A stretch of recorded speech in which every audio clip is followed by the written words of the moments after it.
Se llaman cáscaras de rotación a la que tienen simetría rotatoria, tanto geométrica como de cargas. Este es el tipo más adecuado de cáscaras para emprender el estudio de esta tipología estructural. Particularmente vamos a comenzar con cúpulas. En las cáscaras de rotación, la superficie media se genera por rotación de una curva alrededor de un eje y las líneas de curvatura aparecen seccionando la superficie por planos que contienen al eje y por planos perpendiculares al eje. Consideramos un punto P en la superficie media. A es el radio de curvatura del paralelo. Rθ es el radio de curvatura del meridiano. Rφ es la longitud de la normal a la cáscara desde el punto P al eje. Θ es el ángulo entre el eje y la normal. Y Φ es el ángulo entre el radio A correspondiente a P y una dirección como origen que hay que elegir. Se observa que A es igual a R por el seno de θ. Vamos a ver cómo se distribuyen distintos tipos de carga en la cúpula, cuál es el camino que van a recorrer las cargas aplicadas. Para ello consideramos un elemento diferencial de cáscara. El peso propio es el peso de la cáscara más el de la cubierta. Se define en términos de peso por unidad de superficie media y por supuesto es una carga gravitatoria. En la cáscara los ejes se toman X en el espesor, Z perpendicular e Y saliente. Entonces, si descomponemos a la fuerza peso, nos va a quedar una componente tangencial a la cáscara y otra perpendicular a la misma.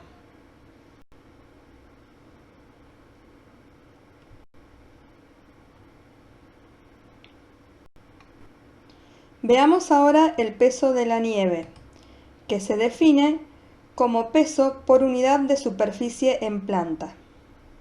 En la figura de la izquierda pueden ver la carga distribuida de la nieve y en el triángulo superior se muestra la descomposición geométrica para obtener la superficie en planta.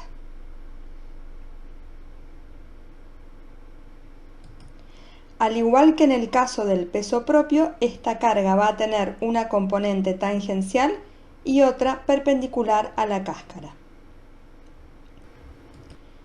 Respecto a las cargas de viento, sabemos que van a actuar perpendiculares a la superficie. La distribución en el perímetro de la cúpula depende de las características del viento en el lugar, principalmente de la intensidad y turbulencia con que llega a la estructura y de la rugosidad del material de cubierta.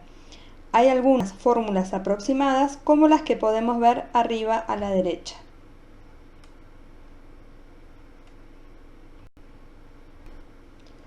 Cuando calculamos barras para obtener los esfuerzos, integramos las tensiones en la sección. En cáscaras vamos a integrar en el espesor. Los esfuerzos son variables por unidad de longitud de meridiano o de paralelo. Vamos a tener esfuerzos normales, tangenciales, de corte, momentos flectores y momentos torsores. En esta diapositiva vemos en detalle los esfuerzos normales, tangenciales y de corte. El libro le llama fuerzas, pero nosotros lo vemos como esfuerzo. Esfuerzo se define como la sumatoria de fuerzas a un lado del punto donde estamos estudiando. Entonces vamos a tener las fuerzas normales, los esfuerzos normales y tangenciales que están contenidos en la superficie media y las fuerzas o esfuerzos de corte que son perpendiculares a la superficie media. En esta otra vamos a ver en detalle los momentos flectores y torsores. El momento flector de θ flexiona al paralelo y el momento flector de Φ flexiona al meridiano. En total son 9 esfuerzos característicos: los axiles, los tangenciales, los de corte, momentos flectores, momentos torsores. y sabemos que de la estática, para un sistema de fuerzas espaciales, tenemos 6 ecuaciones, 3 sumatorias de fuerzas y 3 de sumatorias de momentos igual a 0. Esto quiere decir que no podemos encontrar los esfuerzos mediante las condiciones de equilibrio. Dicho de otra manera, la distribución de esfuerzos en las cáscaras es estáticamente indeterminada.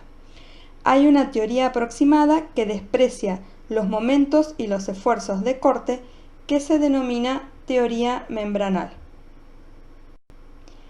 ¿En qué se basa esta teoría para despreciar estos esfuerzos? Se basa en un teorema que se llama teorema de Castigliano. Este teorema, cuya demostración pueden encontrar en los libros de estática, dice que en un sistema estáticamente indeterminado, de todos los estados de fuerzas internos que cumplen con las condiciones de equilibrio, cumple también con las condiciones de deformación el estado que hace mínimo el trabajo de deformación acumulado en el sistema. Siempre la deformación es menor cuando la carga es transmitida a los apoyos sin que haya momentos flectores apreciables. Por lo tanto, el estado sin momentos es el que más se acerca al estado real. Esta teoría es válida solo bajo condiciones de vínculo adecuadas. Los vínculos tienen que estar colocados como en la figura de la derecha, de forma que no aparezcan componentes de reacciones que produzcan esfuerzos de corte y momentos. Tampoco es compatible la teoría membranal con cargas concentradas que actúen perpendiculares a la superficie media, porque en este caso también tendríamos flexión y corte, salvo que las componentes internas sean capaces de contrarrestar a la carga. Esto sucedería, por ejemplo, en el caso de una cúspide puntiaguda, como se muestra en la figura.